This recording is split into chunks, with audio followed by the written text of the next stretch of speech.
भारत माता की जय, भारत माता की जय, वंदे मातरम, वंदे मातरम, वंदे मातरम। লাদাখ রাইড হচ্ছে সম্পূর্ণভাবে সমর্পিত থাকলো আমাদের দেশ, আমাদের ভারতের উপরে। আর সাইলেন্সার দেখে মনে হচ্ছে যে কতদিন থেকে মোটরসাইকেল ওয়াশ হয়নি, বাট এতটা মাঠ ছিল রাস্তায়, এতটা কাদা ছিল, চোখের মধ্যে পর্যন্ত, চোখের ভিতরে বালি ঢালি ঢুকে গেছে। So boss, this is trip. অদূর যাওয়া হবে, অদূর যাওয়া হবে, যাওয়ার তো গোরখপুর অব্দি যাওয়া হবে আজকে। এবারের গন্তব্য হচ্ছে লাদাখ, আর সম্পূর্ণ সোলো। সকালে মর্নিংয়ে যাওয়ার কথা ছিল, কিন্তু মর্নিংয়ে মানে বৃষ্টি ছিল, তো দুপুরে লাঞ্চ করে তারপরে রওনা হচ্ছি লাদাখের উদ্দেশ্যে। এই হচ্ছে বাইক আমার কমপ্লিট রেডি।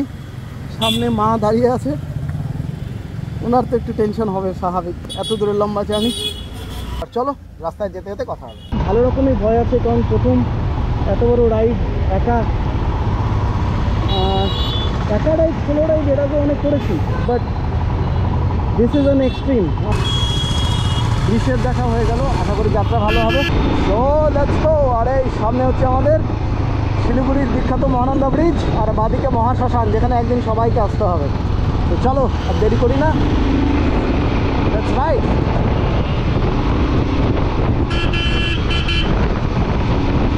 আপাতত টার্গেট রেখেছি Gorakhpur, but we never know কত দূর যাওয়া যায় দেখি।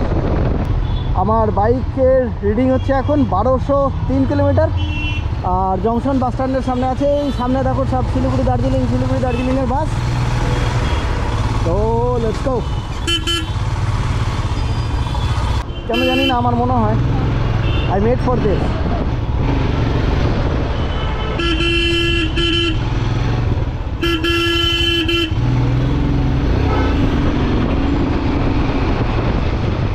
এই সামনে দিয়ে আমরা এখন বাঁদিকে নিয়ে নেব, বাঁদিকে নিয়ে একেবারে সোজা সিটি সেন্টারের সামনে উঠব, তারপর নকশালবাড়ির রাস্তা ধরে গলগলিয়া হয়ে বিহার।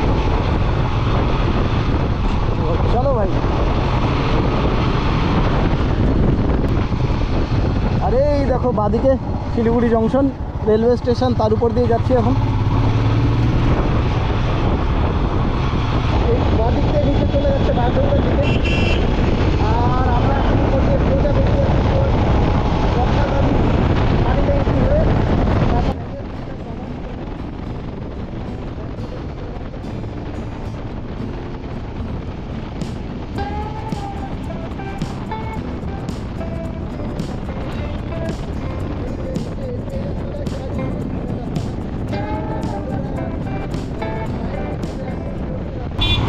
জয় ভারত, ভারত মাতা কি জয় বলে আবার আমাদের গাড়ি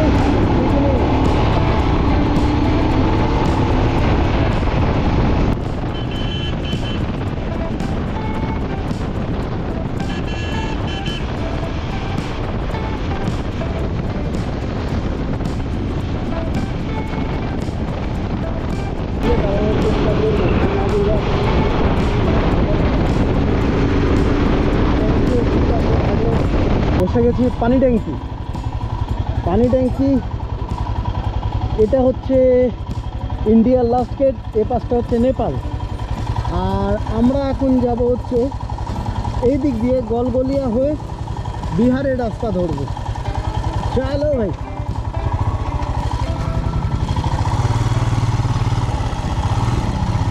गलगलिया कौन था? गलगलिया सीधा रेलगढ़ पार हो गया। थैंक यू भाई।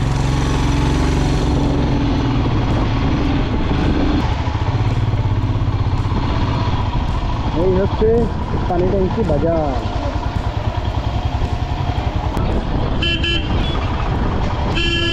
আরে ভাই রে আসতে যাও রে। এদিকে দেখো দুনিয়া সব জুতা জামা কাপড়ের দোকান, সব এটা নেপালের মালের দোকান এখানে সব। কিন্তু এখানে জিনিসপত্র অনেক সস্তায় পাওয়া যায়। এবার আমরা এই রেলগেট পার করবো, পার করে সোজা চলে যাবো বিহার।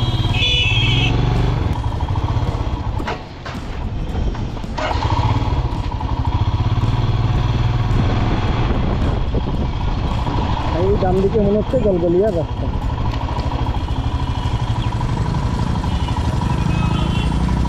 গলগলিয়ার রাস্তা কোনটা?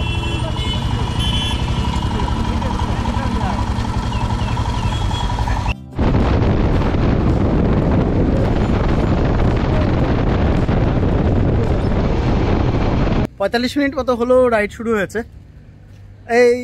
এই সামনে হচ্ছে বাইক, বৃষ্টি ছিল আর ক্যামেরা ভিজে যাচ্ছিল, ওই জন্য ওই কারণে দাঁড়ালাম।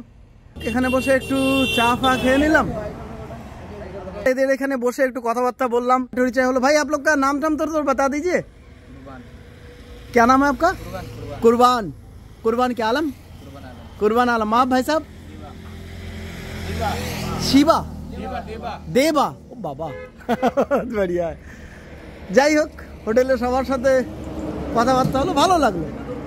আর এই হচ্ছে ছোট্ট হিরো राहुल। राहुल राय ना ना एमडी राहुल। मोहम्मद राहुल। अच्छा, ना क्यों बोल रहे? बोल दो हाँ, बोल दो ऐसे बाय बाय करो। দাঁড়ানো হলো, চাটা খাওয়া হলো, আবার রাইড শুরু হবে। এবার সমস্যা হচ্ছে আমার গোপ্রো থেকে সাউন্ড রেকর্ডিং হচ্ছে না। জানি না, গোরখপুর যাই তারপরে দেখা যাবে।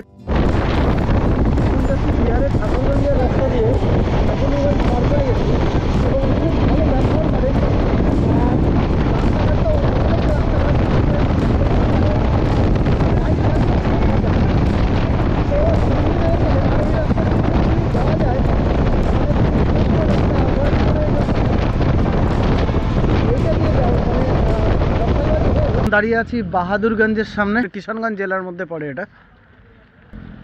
এই সামনে বাইক, রাইডের স্পিডই নিতে পারছি না, পুরো রাস্তা বৃষ্টি। কিছু দূর আসলাম, দাঁড়ালাম, মোটামুটি 100 কিলোমিটার মতো কভার করেছি। রেনকোটটা আমি লাগালাম। চলো এবার রওনা দেবো। আজকে মনে হচ্ছে রাত্রি 12টা-1টা অবধি বাইক টানতে হবে, নাহলে উপায় দেখছি না।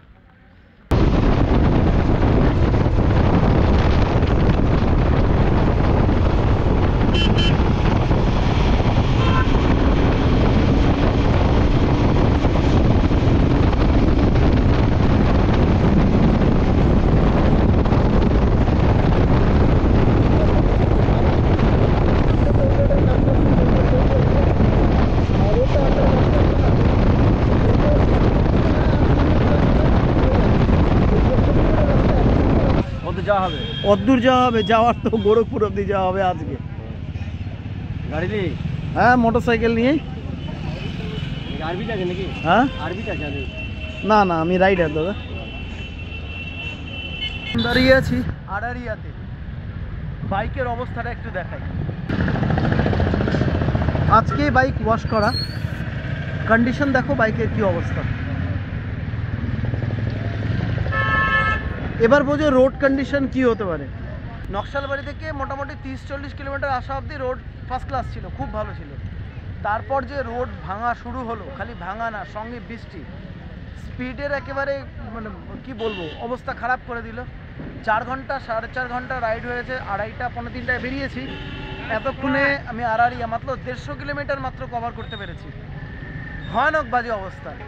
আজকে মনে হচ্ছে পুরো রাতই বাইক চালাতে হবে। এই হচ্ছে আপাতত কন্ডিশন। তো সামনে হাই রোড পড়ছে, যেটা হচ্ছে NH 27 ধরে গোরখপুর অব্দি আজকে যেতে পারবো কিনা জানি না। হয়তো গোরখপুর যেতে গেলে ভোর হয়ে যাবে, কিন্তু সেটা করা আমার মনে হয় না ঠিক হবে, কারণ লম্বা রাইড আছে। তো মুজফ্ফরপুর বা যতদূর যাওয়া যায়, রাত 9টা অবধি যতদূর যেতে পারি যাব, তারপর নাইট হল্ট হবে। আরে বৃষ্টির জন্য কিচ্ছু রেকর্ড করিনি, ভয়ানক বাজে অবস্থা। চোখের ভিতরে বালি ঢালি ঢুকে গেছে। So boss, this is trip. Camera এখন সব ব্যাগের ভিতরে ঢুকানো আছে, জার্নি শুরু করব। দেখি 9টা 9:30 অবধি কত দূর টানতে পারি। আমি এখন আছি দারভাঙ্গাতে। দারভাঙ্গা অবধি বৃষ্টি।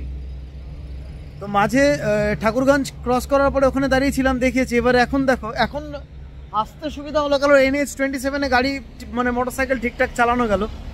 আর বাইক, এই হচ্ছে বাইকের কন্ডিশন। এটা হচ্ছে এই পাশে। আর সাইলেন্সারে দেখে মনে হচ্ছে যে কতদিন থেকে মোটরসাইকেল ওয়াশ হয়নি। বাট এতটা মাঠ ছিল রাস্তায়, এতটা কাদা ছিল। তো যাই হোক, এখন আছি একটা ধাবাতে। क्या नाम है सर आपके ढाबा का?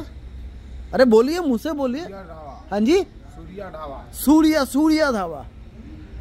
काटे दिए दांत कुछ। প্ল্যান আছে আজকে, যদি সব ঠিকঠাক নিয়ে যায় দুর্গা মার কৃপায়, আজকে দারভাঙ্গাতেই থাকা হবে। দারভাঙ্গাতে থেকে কালকে দেখি কত দূর কী করতে পারি। মনে মনে টার্গেট আছে দিল্লি অবধি। তো এই হচ্ছে আমার লাদাখ সিরিজের প্রথম দিন। আর ধাবায় খাওয়া দাওয়া করি, তারপর যাই হোক। আর অন্ধবেতে রেকর্ড কিছু করতে পারিনি, কারণ বৃষ্টির মধ্যে ক্যামেরা রাখা যাচ্ছে না বলতে তাহলে নষ্ট হয়ে যাবে, আমার পুরো ট্রিপটাই নষ্ট হয়ে যাবে। মানে ক্যামেরার মধ্যে যদি জল চলে যায় আর রেকর্ডিংয়ে হবে না।